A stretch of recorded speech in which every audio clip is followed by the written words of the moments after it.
Hello everybody, my name is Sally-Ann Spence and welcome to the Hills Quarry Products dig in Cerney Wick. Now this is an amazing dig where we have got material from both the Ice Age and the Jurassic, and it's a 3-week dig and we are now at the end of week 1.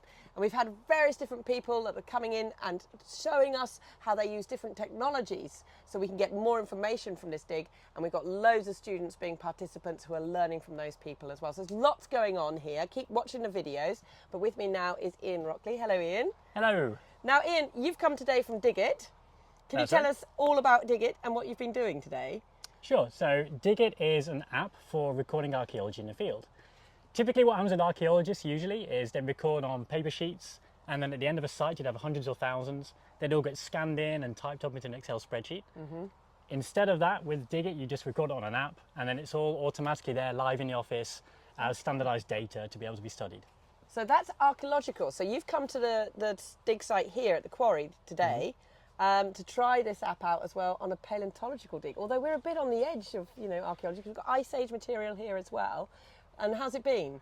It's been really interesting actually. This is one of the things that attracted us to this dig in particular. When we were contacted by yourselves saying, could we use the app? I think initially when we were told, look, it's going to be a mammoth site, we said, well, look, we haven't designed this for paleontology, and they said, no, there could be Neanderthal stuff too. Okay, sure, yeah. Go for it. And it's been interesting just how much crossover there is between archaeological recording and paleontological recording as well. Ultimately, you're still recording the same things in terms of you've got stratigraphy, you've got layers, those sediments need to be described, etc. So it's like a 90% crossover with what gets recorded, which has been really interesting, seeing the data come through and just seeing the similarities there. And this is a learning knowledge exchange experience for the students here. Have you had students today working with you? Have you been sort of showing them some of the app as well? Yeah, we had a good chance to sort of run through it with them and see what they've been recording. It's really rewarding for us because when we designed the app, we designed it with the intention of it being extremely visual. Typically archaeology and paleontology normally is recorded where you might have a recording manual somewhere, you have to check you're using the right terminology. So we wanted to make an app where it's based around button presses and icons which introduce the terminology as you press them.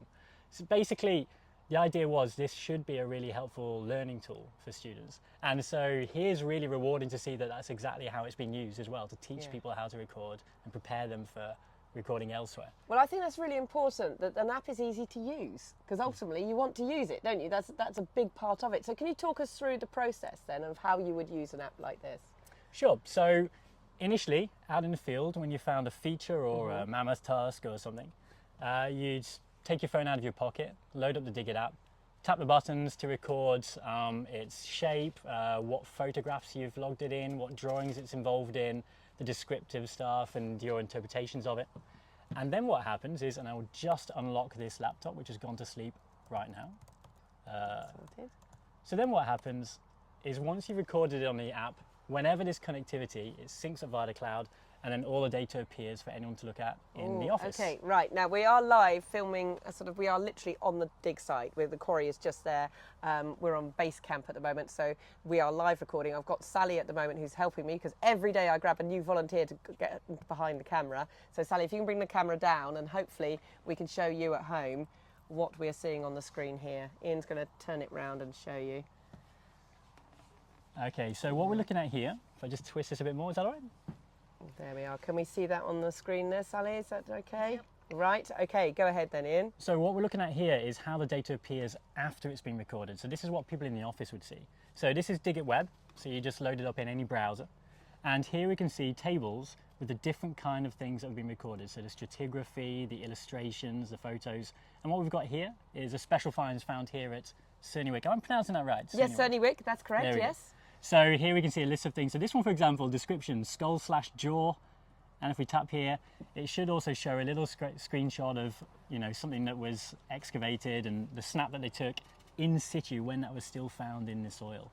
That's fantastic. Have you got the tusk that we found earlier? Oh, so we possibly have. In fact, I can search and filter. So if I search tusk, here we go. So I can just filter the description by tusk. You've actually got loads. You've got a mammoth tusk juvenile, tusk fragments, and another tusk fragment. This one has an image attached. Oh, let's have a look at that one. So let's have a little look at this one. If you're watching our videos, you should recognise this tusk. Look at that. There we go, in all its glory. So here you can, and if there are multiple photos, you'll be able to browse through them in a gallery, etc. So it's really helpful, especially on sites where, I mean, here you're really lucky because you've got the office and everything all here on site. But a lot of places, the office can be miles away, even hours away. So with this system, you can, if you're working in the office, you can feel directly involved with what's going on inside, and vice versa, because you've got this live data. But you guys, of course, you're already live. It's fantastic. But that was the thing, you know, this was an opportunity for you to try this out as well, as I said, that on this type of dig. Yeah. You know, and it's the whole dig has been about experience, learning and opportunities as much as the information and everything that we're getting from the dig. So it's fantastic to see something like this come in. And also an app is something that we use so much in life today. You know, that's a big part of what we're used to using as a tool is the apps. Yeah, it's helpful. I mean, we've gained a lot from the experience working with yourselves here in this project, because I think prior to this and prior to being contacted by the Mammoth Project, we didn't actually think that Diggit was something that could be applicable to paleontology. So thanks to this so far, and we're just a week in, but you know, there's another 2 weeks ago, seeing the data coming through and realizing that, you know, it can help people in these projects too. I mean, it's great for us as an app and as a solution to understand who else we can help with their work. So that's just been brilliant for us. And to see it all live, wow. Well, that's fantastic, and it's been great seeing you working with the students as well. It really has. Thanks. Well, I'm really glad. I mean, how personally have you enjoyed being with us all today? Yeah, it's ace. Really, really good.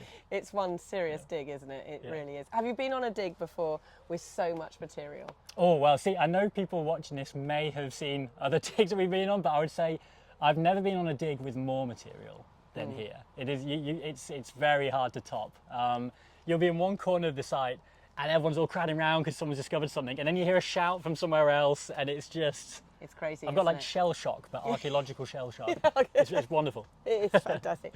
Well, thank you, Iain, for coming along and sharing that with us. You know, this is another sort of, as I said, another stream of what we're using on technology-wise to help us understand this dig and colorate. Sorry, I've got the wrong word there. Gather all the data. Let's go for that. We're going to gather all the data, and this is important because it's all about the data.